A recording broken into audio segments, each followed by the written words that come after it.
It's been an interesting week. You cannot miss the elephant in the room, and that is President Trump going to be releasing UFO Yeah. documents, which is Hmm. all seems to be talking about at the moment.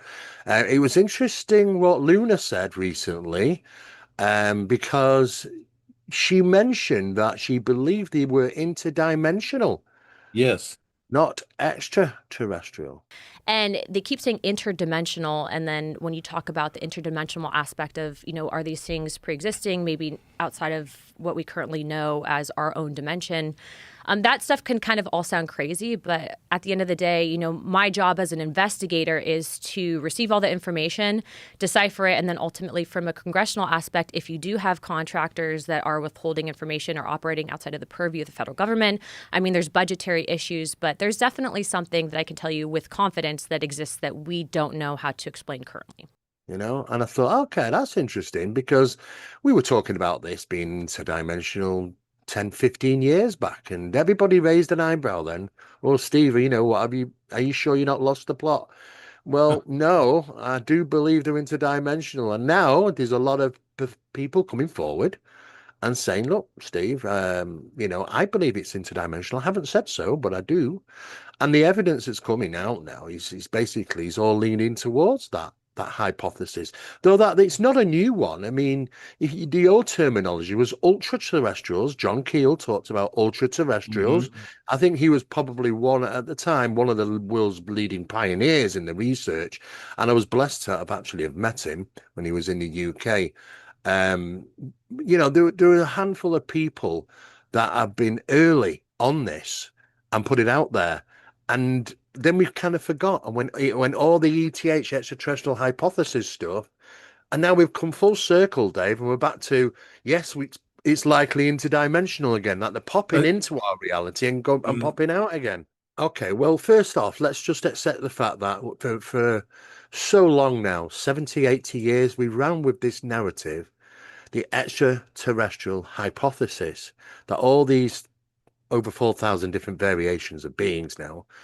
But early on, we thought they were coming from planets, other visitors, mhm. in their crafts, traveling vast distances of space to come to planet Earth in their crafts that have obviously must have some specialized propulsion systems to travel that far and that fast. But as time's gone on, things have changed over the years. Now, the whole narrative of ETH, the extraterrestrial hypothesis, has been dropped. Nobody's talking hypothesis of extraterrestrials anymore. Not at the Pentagon level, the Air Force, Navy, you name it. It is all NHI, non-human intelligence, not extraterrestrial, and interdimensional. Now, when I say interdimensional, it basically means that they're not traversing the way we thought they were. In terms of multidimensionality, that kind of thing, the framework that I'm familiar with, for example, is something called the holographic principle. It derives itself from general relativity and quantum mechanics, and that is, if you want to imagine a 3D object such as yourself casting a shadow onto a 2D surface, that's the holographic principle. So you can be projected, quasi-projected from higher dimensional space to lower dimensional. It's a scientific trope that you can actually cross, literally, as far as I understand, but there's probably guys with PhDs that we could probably argue about that. It's also unlikely that we've got over 4,500 various beings from outer space coming from these different planets, which have two arms, two legs, a nose and eyes, just like us, they're bipedals. They have similar crafts doing the same thing. You have individuals that look very much like you and myself that could walk among us and you wouldn't even notice the difference, except for some of the things that they might be able to go ahead, even in a dark room, and touch an object and go ahead and identify what color that object might be. They would have a heightened sense of smell, sight, hearing. The situation is that you have various types of what we normally call grays. We didn't call them grays in the military, but you had at least three types of the grays. You had some that were much taller than we were. The unique thing that I'd like to point out for the most part is that the entities that we did catalog were in fact humanoid. Now this created a situation where the scientific community was trying to figure out why that would be the case.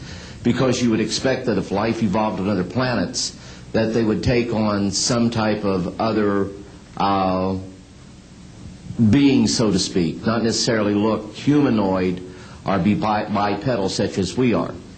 But apparently we got quite a few of the species out there that are humanoid in appearance, and that creates a question that yet has to be answered by science.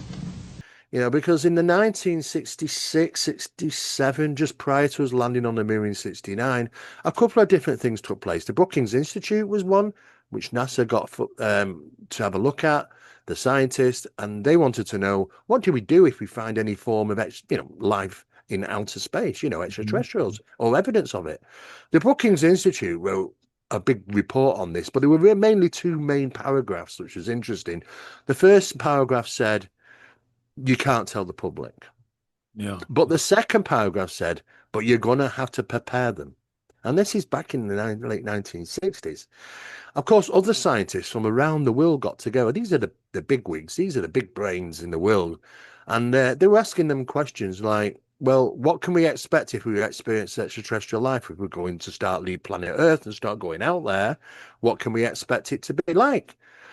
So the scientists went to town and they started looking into it and everything. They came back with a report saying basically a lot of these scientists were astronomers and physicists and astrophysicists, and they know planets. They look at the planets out there in space and they understand what they are. We can get a lot of data back now from long-range telescopes with special filters and information from them, and we realize that we're very unique. We are very unique. I mean, even in a recent posting on the internet last week, it said we, planet Earth, might be in a solitude location. In other words, we're out there on our own somehow, in a vast darkness of space where people don't find us. That's what they're kind of saying. Now, I always sort of go, well, hang on a second, what about all the UFOs and the ETs and all that sort of thing? How does that fit in then if we're in a solitude location? Well, that's because they're going off the Pentagon announcement from Arrow, which was the Pentagon UFO program, concluding that there was not enough evidence to say they're extraterrestrial, and also NASA also concluding exactly the same thing. Yes, they're both aware that UFOs are seen and they're photographed and they're videoed, and there's military personnel filming these things. They're caught on radar.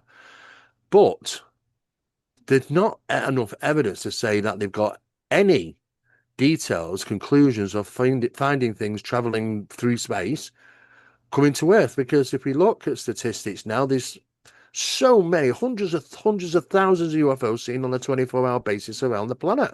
And we're being conservative here. It's really ramped up. And you think to yourself, well, there's not hundreds and hundreds of thousands of these things traveling the vast distances of space and coming through to planet, because we can monitor the ionosphere of planet Earth very, very well now. You won't believe the stuff we've got up there, Dave, now, to look at everything that's passing by, or even coming towards planet Earth. Because when it goes through the ionosphere, it leaves an ionospheric disturbance like a boat that leaves a wake in the water. It's so obvious to see. They're not traversing. Yeah, we get little bits now and again, but there's no super traffic, no highway going backwards and forwards to Earth. So the hundreds of thousands that these seen on a regular basis, where are they coming from?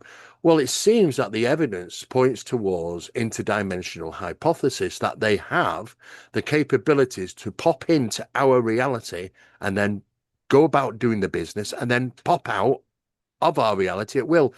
And also to be able to go into the ground, to go into the water, as if the water isn't there, as if the ground doesn't exist for them sometimes. And yet they can be physical when they want to be and land and make marks on the ground, which is all very confusing, of course. But we're dealing with what we might refer to is anomalistic physics. It's anomalistic physics. It doesn't fit into the physics of our understanding. Stephen, do you know what the Space Force is actually doing? As you mentioned, all the instrumentation out there. Yeah, absolutely. I mean, Space Force do a lot more, actually. I mean, the Space Force is an independent force that works with anything regarding space duties. And that means the surveillance of certain satellites, obtaining data, the launching, with the retrieval, the fixing, the monitoring process, all those wonderful things which are kind of normal. However, they're also apparently involved with more clandestine things that the general public don't get to hear about, which is, they're linked in with NORAD for monitoring all activities in space, including incursions from things that might turn up on radar, traveling at high velocities or at super high altitudes. There's a global mapping system really that they're actually linking into. So Space Force is a dedicated force just to look at that, just to sort of deal with those matters rather than NASA, because NASA's about exploration and science.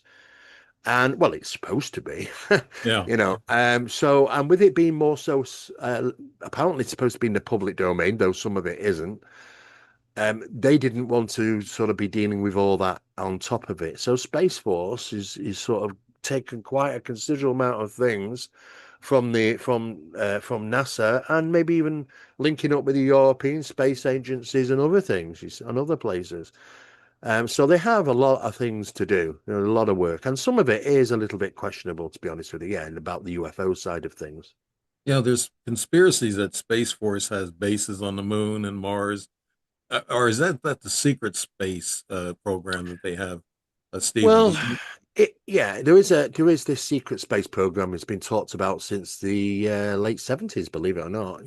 Since I first started hearing about this sort of stuff, I've never found enough evidence to support that us humans, have bases out in space on the moon or on Mars, and the reasons being is because it's such a hostile location. I just don't think, humans just do not, we're not geared to be off planet, to be honest with you. Right. It's supposed to be made difficult so that we don't get off the planet. And the fact is that because of the tremendous problems that we're faced, I just don't believe that we have our own there, but we may do in the future for sure. But it's not that I'm ruling out the fact that these things like Mars and the moon might not have any things on it. I do believe there's things on there, but you've got to question, are they ours? There was some suspicion that it was some type of base on the far side of the moon, but this was talked about in the 60s. And there was Dr. Wolf who talked about this prior to him passing away. And he had a terrible accident whilst riding his motorcycle. But before he passed away, he worked at NASA and claimed in the 60s, working for them, that he was shown photography of a lunar base on the far side of the moon, which you'd never get to see, coincidentally. In 1965, in mid-1965, I was loaned to the Lunar Orbiter Project at NASA on Langley Field. Dr. Colley was in charge of that project. They had problems with a piece of electronic equipment that was bottlenecking their production of photographs. I went to the facility, and when I walked into the facility, there were scientists from all over the world. I was stunned, actually, to see people at a NASA project from all over the world. It didn't make any sense to me initially. I was interested in how the whole process functioned, how the data got from the lunar orbiter to the laboratory. Asked the young man if he described the process to me. He did. About 30 minutes into the process, he said to me, in a very distressed way, by the way, we've discovered a base on the backside of the moon. And then he proceeded to put photographs down in front of me, and clearly in these photographs were structures, mushroom-shaped buildings, spherical buildings, and towers. And at that point, I was very concerned because I knew we were working on compartmentalized security. He had breached security, and I was actually frightened at that moment, and I did not question him any further. And I will testify under oath before Congress that what I'm saying is the truth. And the moon's a very special place, one of its kind, really. As far as we can look into deep space, we can never find a moon like ours, especially that rotates just like it does going around planet Earth, with its back to us all the time. You know, it's Yeah. like, Yeah. that's interesting. How does that happen? Yeah. We've never found anything quite like this, quite like the moon before. But there may be things, we're certainly finding plenty of things on Mars as if they were once a civilization. There are many photographs of things which look to be bits of machinery, bits of buildings, stonework. You can clearly see something, but it's probably millions of years old. And it's assumed from the information now being gathered in regarding the Martian surface and what we know about the environment that it may have sustained life on there, just like planet Earth had oceans and had greenery and had oxygen. And there was some type of massive catastrophe that took place, which basically led to Mars losing its atmosphere. And basically, it's like 1,000 Hiroshima bombs went off or something. You know, it's just that's what it looks like. And then covered up with silt and sand and dust. And now we've got rovers on there now and again they get photographs of unusual things, you know, and you think to yourself, well, that ain't normal. Researchers like Peter Levender coming forward now, only the last week or so, on the Danny Jones podcast, saying, well, there's nothing we can do. They can't tell us everything about disclosure because they can't say we can't control the skies. We can't stop the phenomena, you know, doing what it's doing. It could be right under your noses at any time, at any given time of the day, any minute. And we can't stop it. We can't control it. We don't know where they are. We don't know how to infiltrate them. You know, they are the masters. And how are we ever supposed to lay that on to the general public? We can't. They'd be panicking the streets, you Right. know. So all we can talk about is, well, we might have some biologics, we might have some crashed ones, and we might have seen this and heard that. And that's about it. And that's all we're going to get from like UAP hearings. Nobody wants to talk about an experience on the UAP hearings. Yeah. It doesn't exist, alien abduction, according to the UAP hearings, you know, so because they don't want to go down that road. Dr. Carla Turner, many years ago, who was going down that road, she was one of the big people that were first putting this information out about the alien abduction phenomena. And she was an abductee herself. She went through some terrible traumatic experiences, as well as her husband. But she got threatened by MIB, Men in Black turned up and threatened her, you know, but she still persisted. But unfortunately, she passed away. But and that's a little bit questionable as well. But and you know, she's not the only one. Ted Rice is another one, got threatened, you know, and other researchers that I know, you know, they didn't want it out in them days, in the 70s, 80s, and 90s. No, so they sent people out to shut them up, and when they didn't, they'd contact them again and say, look, you know, we know you've got two grandchildren, and then they shut up. You know, Dave, this is terrible what they do. But the thing is, Dave, they don't do that anymore because they can't control it. The internet came. I mean, I got my internet around about 1994, Yeah. 95. Me too. Yeah. Yeah. Before that, though, they could control it, you know, because it was just basically just people talking, you know, by lectures and doing things. How do you get the word out then? Well, you have to go to a lecture, you know, so they know you're there, they can warn you. The thing is now, we've got the internet. They lost control once the internet came because this information just went exploded and go anywhere and they can't control it all. So they gave up trying to, you know, stop people from coming forward with new research about this. You know, they are so good that I think sometimes they want you to see them. Yeah. Because I tell you what, I think they're so good sometimes we'd never know. But in regards to your Project Enigma, Yes. That's what I pro- want to know, Stephen. Yeah. yeah.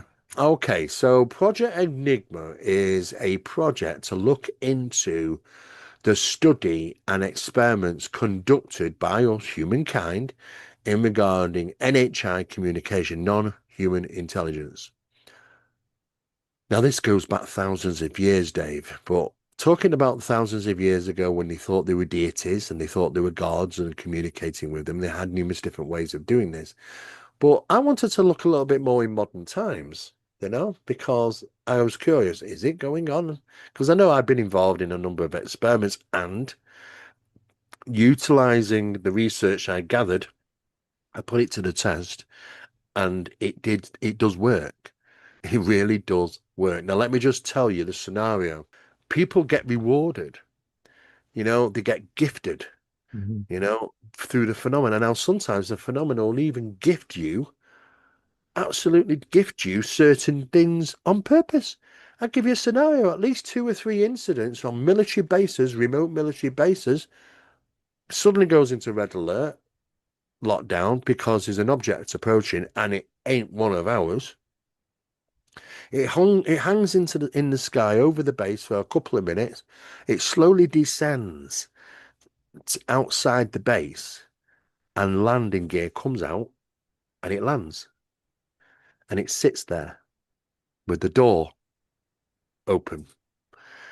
So eventually the authorities get there thinking, what the hell's going on? And they go in there, there's nobody in it. It's just like the phenomena said, there you go. Have one of them for yourself. Yeah. Back engineer it, learn about it, do what you want with it. It's a gift. There were no beings on board. And Stephen Mera, so nice to have you. And I know we'll be talking thank you. again. I know Yeah, there sure. might be some new things that I might have to ask you about and say, hey, Stephen, what the hell was this I just witnessed? You know, so you help me, you know, get a, I guess, put those pieces of the puzzle together on some of these things. But I'm sure there's a lot of people out there interested in what you're saying, Stephen. And I want to thank you for being on the show on Dave Emmons, The Yeah. Strange Reality. Thank you. And Stephen Mera, thank you, and good night to everybody, good afternoon or whatever. And thank you for following us. And just check out my new digs and let me know if it's ugly or not. Okay, bye-bye.